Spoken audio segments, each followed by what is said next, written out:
Coming up on this episode of 15 Minutes You'll Never Get Back. Look! Up there! It's a bird! It's a plane! It's a pastry. Come on, Charlie. What was his name? And canoodling. Sounds exhausting.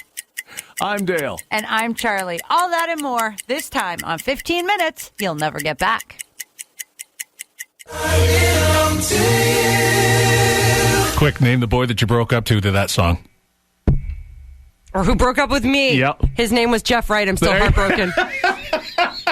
I knew it. I knew that. It was grade 8. And there was this broad named Tiffany, and she had bigger than me.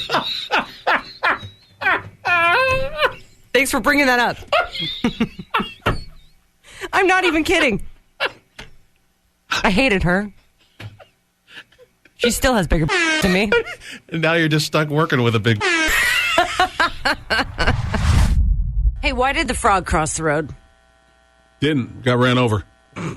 Okay, I don't know why. Its cousin towed it. Oh, I got a second. Oh, where's my drum? There we go. A road in the Estonian capital is now closed for a month to allow frogs and toads to cross the street. Why? So that they can get busy. Oh.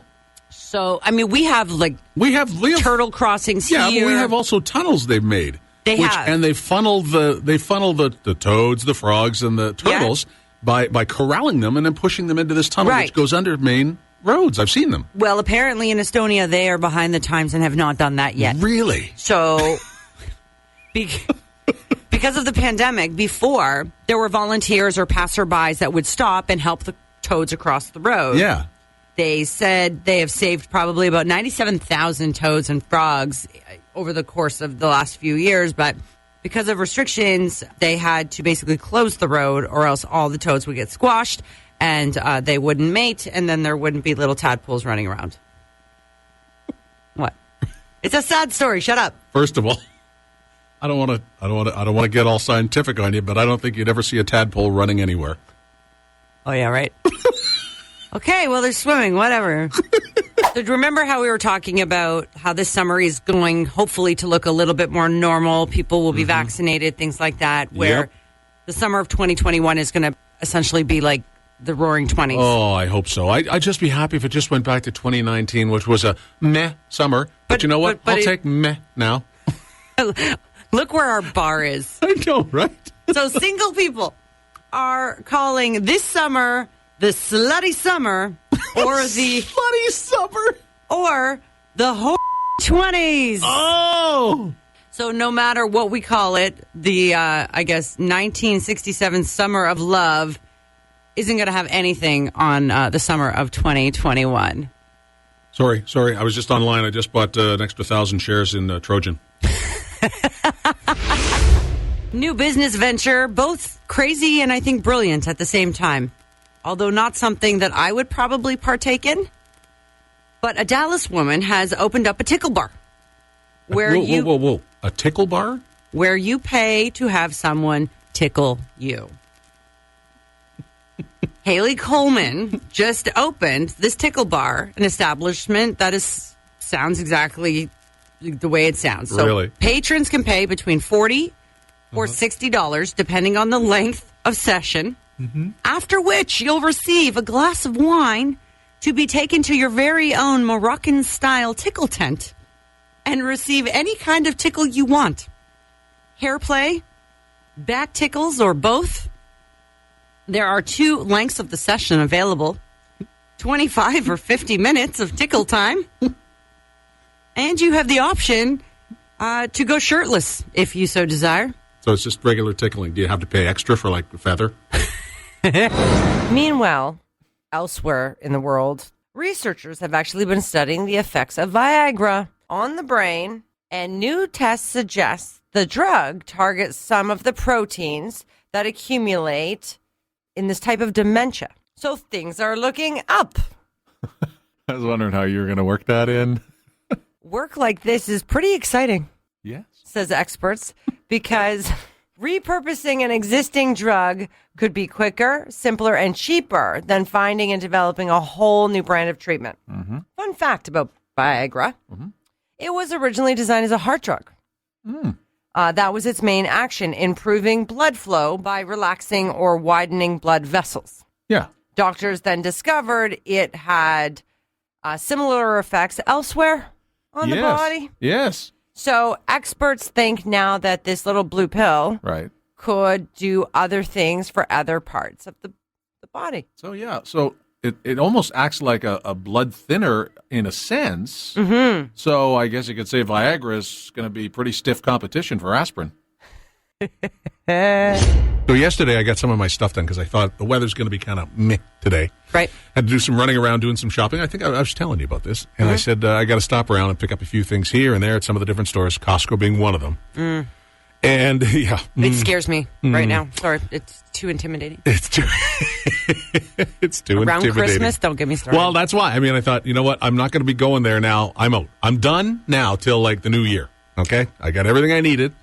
But I had to pick up some TP. Oh, did you? I did, as a matter of fact. It's funny. Every time you actually need it, and then people stare at you weird. Well, yeah, because, I mean, it's just my wife and I. Yeah. And it's, we just go through it at whatever regular pace. And but it just came to the fact of it's like, oh, yeah, okay, I guess I'm down to the last couple of, better go. Mm-hmm. So I get some, and they're kind of looking at you. But here's the thing. I went in and I felt like one of those people, like a hoarder. It's weird. You know why? Because both my wife and I were out of toilet paper, and we used two different types. Oh. See, I like the regular Kirkland, kind of just the bleh, whatever stuff. She likes the cashmere. Of course. There's no other alternative for your tushy. And I'm thinking, I can't use cashmere. It's Why? Because it's like using a beach towel. Which is also quite effective. Not to say I haven't had to do that once in a while, but I'm just saying. I'm sorry, but then they get there, and I guess to avoid this situation, they have a limit. Right. And it's one per. Oh, and you had two. I did. So I never even thought of it because it's like it's two different products. It's not like I'm buying like 6 things at Kirkland. It's so what a dilemma. So they said you can only have one or the other. What did you put back? I put back my wife's cashmere. Oh, come on. I'm sorry. Hello. Welcome to Charlie's Kid Calls. It's your chance to know that when it comes to parenting, pandemic or not, you're all in this together. Maybe your kids get to sleep in for spring break, but not mine. Hello? Hi, can you speak up? I can't hear you. Okay, listen to me. Yeah? I can't get your brother up. He had a rough night. So tired. Okay, well, that's what happens when you stay up late and you have to get up in the morning for responsibilities. Welcome to adulthood. I'm not an adult, though. Well, I understand that, but this is what happens when you want to stay up and you still have responsibilities like taking care of your puppy. I've been in this room for like 2.5 hours. Oh, monkey. Now, listen. And Lucas just doesn't do anything. Yeah, I know. He's 13. It's going to suck for a few years for you and me. It really is, but we'll get through it, okay? Now, in the meantime, when she wakes up, you have to take her out. She's laying beside me. Okay, Lucas will deal with her this afternoon, but you need to take her out when she wakes up. She is going to have to take a poop. Okay. Please take her out. Now or when she wakes up? Like when she starts to move around, okay? Yes, okay. Who's my favorite? I don't know. Love you. Love you too, Mom. Bye. Bye. Tune in again next time for another episode of Charlie's Kid Calls. And just when you think that your kids are challenging, that's when Charlie says, Hold my beer. Kool Mornings with Dale and Charlie on 107.5 Kool FM. But I'm not an adult. Then why do you sound like an extra from Goodfellas?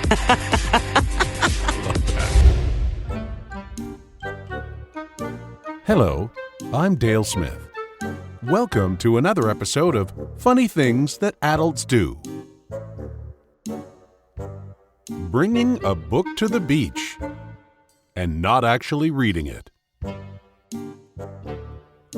Tune in again next time for another episode of Funny Things That Adults Do.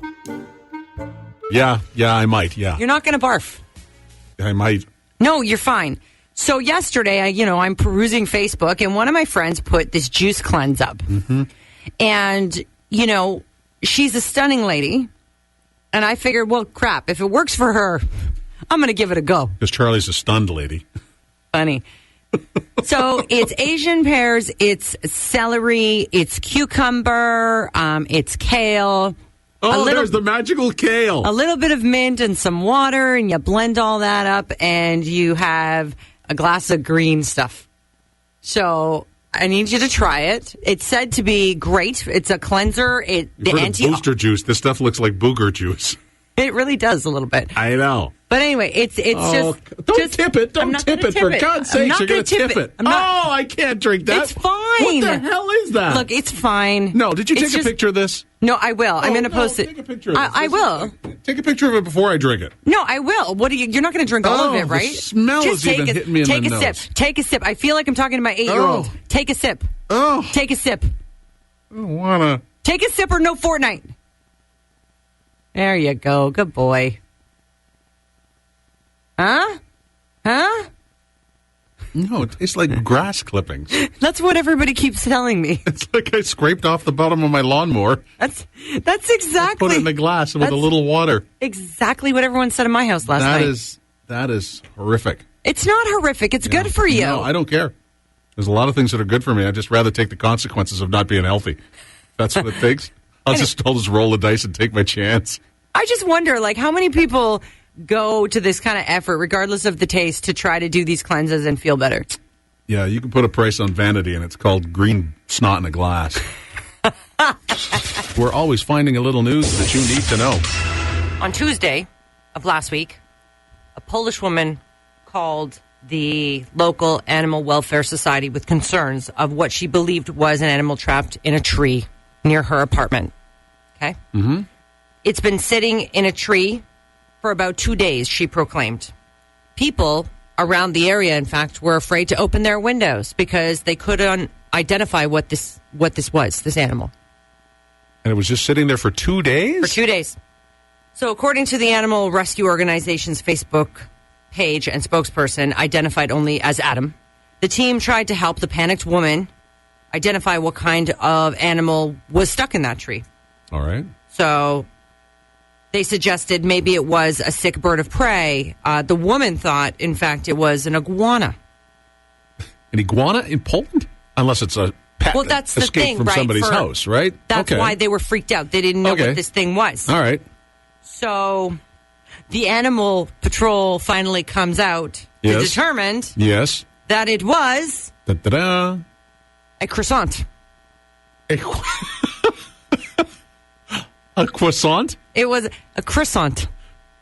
Croissant. Are we going to do this? Yeah, we're doing this. It was a baked good. It was a baked good.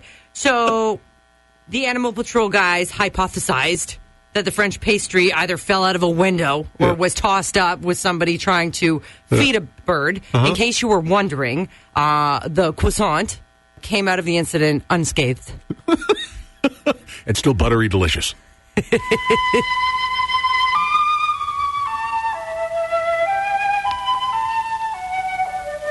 Generally found in the cafes along the Champs-Élysées, the French croissant, or crescent, as it's sometimes referred to as, is native to France, but has been known to venture as far north as Poland. While normally light, flaky, and delicious, the croissant can become quite aggressive when protecting its young or stuck in a tree, and has been known to attack many waistlines. Safe control of the French croissant is best left to a qualified pastry chef until it is split and buttered with a mimosa on the side. For more information on the French croissant, please contact the French Embassy in Ottawa or Fox's Bakery and Deli. So there's this new study. Yes. And it reveals, I think, things that all of us need to know in our life. Oh, do tell, Charlie, please. For example, the study now reveals that we typically fall in love over 6 times in our life. Really? With 8 canoodling partners. Holy cow! Am I ever on the wrong end of the scale, or I should say, I'm on the right end of the scale? Oh, there we go. We've also been dumped 5 times in our lives. Now, on the plus side, the average person has canoodled around 5,778 times. You will do this before you die. And of course, when the kids ask what she's talking about, that means make pasta. That's right.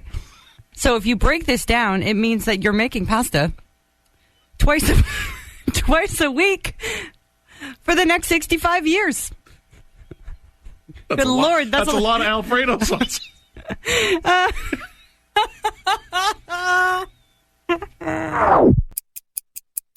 Hey, thanks so much for tuning in. If you enjoyed that 15 minutes you'll never get back, follow and subscribe. More on Dale and Charlie at 1075coolfm.com. Download your favorite episodes there or at Spotify. Leave a review so our egos can get inflated. Waste your time next week.